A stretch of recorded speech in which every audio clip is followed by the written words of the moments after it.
This video is made for adult collectors because something cheap knockoffs.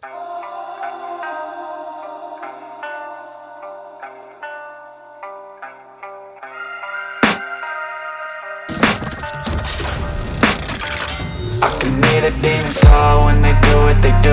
And now I feel like taking off, find a place with a view. The pain is never gonna stop if it's controlling you. I know that time can heal it all, I just gotta get through. I just gotta get through. So technically I have already made a video on this guy before, but it's so old that like it's probably terrible. So I figured an updated video would probably make sense, especially considering I'm about to get rid of it. So this week's videos are going to be a tad odd as I'm actually not here. I'm in LA for TFCon. So if you're there, come say hi or don't. That's completely up to you. But I won't be here and I don't have anything new coming in till after the con because buying things at the convention.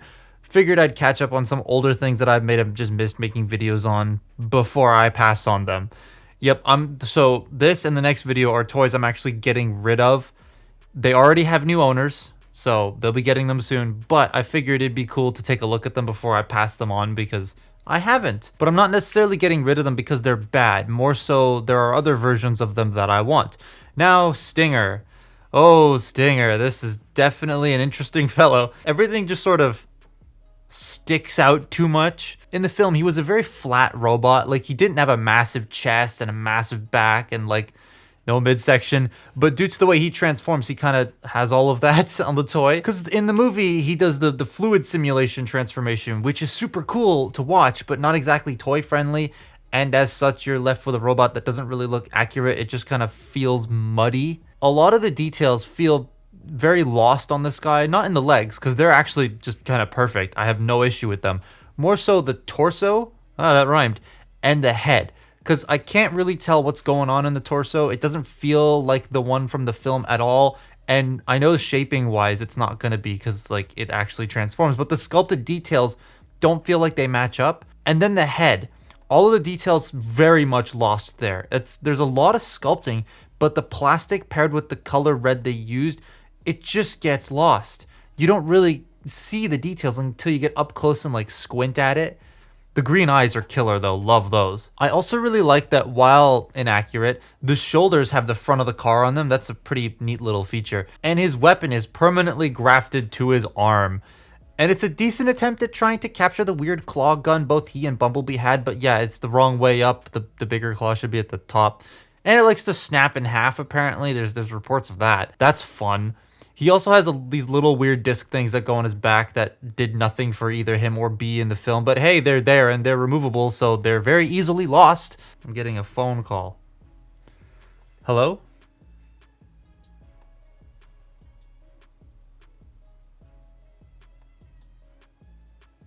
Okay, they just hung up on me. That's fun. So he's an older Studio Series figure, i.e. this is Studio Series number 2. So not the best articulation. There still wasn't really a standard for Studio Series back then. There wasn't one for a while. But he has the basics. The head is on a ball joint. So it can do a lot. Like it can look up that far, it can look down that far, it tilts, it turns. But as you can see, I'm like pushing down while I move it because it's attached to this thing, which doesn't tab into anything. So it's just there. It just sort of hugs the wheels. But it doesn't peg in. It's just weird. Shoulders are on ball joints. That sound like that. That's really scary. This, as you saw, that can move up, but this can swivel out of the way this way to allow for the shoulders to go out that far. You have a bicep rotation and elbow bend. Nothing at the wrist. Nothing at the waist. Kind of. You can rotate it. I'm trying to do this without breaking it. There we go. You can rotate it, but it rotates on this axis because of transformation. So it's a bit strange. The hips can go forward, they can go back, they can go in and out. You have thigh rotation, though it doesn't rotate this way because of the sculpt.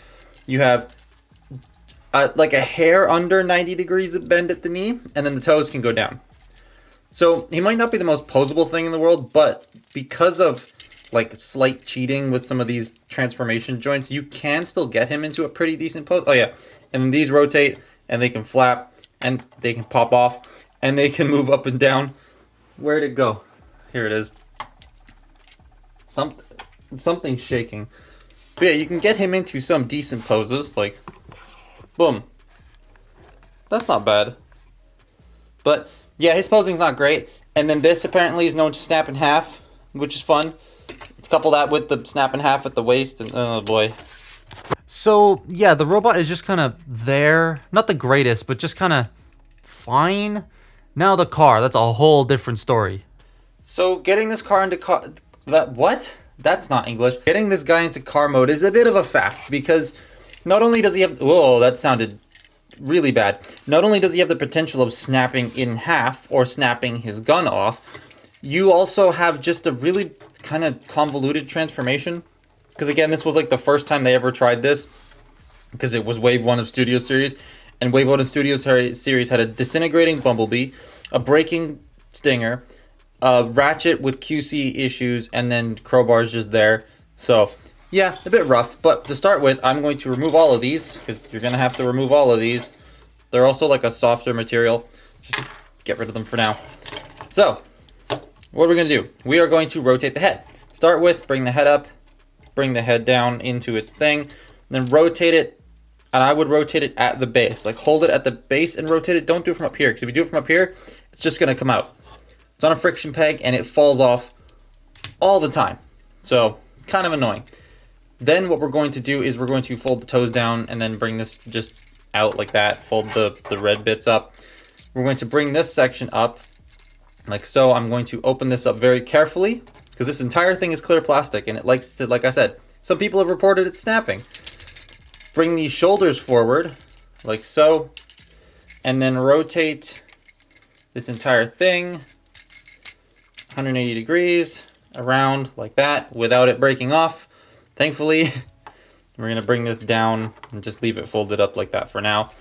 Then we're going to take this section, bring it down like this, fold that up. Then you want to bring the back ends of the car, bring them in, rotate them this way actually, because then it doesn't get in the way of the arms. Bring those in, rotate them in, and now these little nubs that stick out will go into his knees. So you just sort of finagle it around everything, and then peg the knees together, and then peg the back end of the car into place. Then you want to bring the arms back and in like so, just to get them all situated into their slots, while also pegging the front in, like that. Kind of annoying to do that, but whatever. And then at this point, it's probably a good time to take this, and this red one right here will peg into the bottom. If you aim it right, there we go. And we'll fold that up. And then we'll take this side. What you're gonna do is you're gonna rotate this around, and then I rotate this arm down like this, and then you start shoving it in like that. Clip the front into place, and then slowly rotate this over while pushing it to get it in and peg it in to the other side. And there you have the Huayra. And then these little blade thingies will peg in at the bottom here and here. And then these two will peg into the triangles that are on his wrists. So just, they're a specific shape, so you have to make sure you match the shape. I am matching it, it's not going in. There we go. Like that, and then, come on. Like that. There we go. Now that might have looked a little simple. It's not. It feels very fragile when you're doing it, and that's what I don't like about this transformation. That and this doesn't ever wants to like stay lined up this side, but yeah, it's not the greatest thing in the world to do. And okay, that fell off. Get back into your place. There we go. One thing I read about is apparently some copies of this came without side view mirrors, but not like they snapped off. They just didn't put the side view mirrors on, especially on the Takara one. That's weird. I've never heard of that before. But yeah, mine's the version that has the side view mirrors, because I believe this was a first run version. So like, I'm not sure. This is really annoying. That's not why is that not staying? Oh, it's the shuriken thing. There we go. But yeah, I believe this is a first run version, so like I'm not sure if they fixed any of the tolerances or squeakiness on the other releases. But yeah, they removed the side view mirrors, and that was strange. But there you go, a hypercar. Now after that transformation pain, we get an amazing car. Full disclosure, I'm a bit biased to this. The Pagani Huayra is my favorite car, so that's just great. Sorry, not the Huayra, the... It is. It's spelt Huayra. Yeah.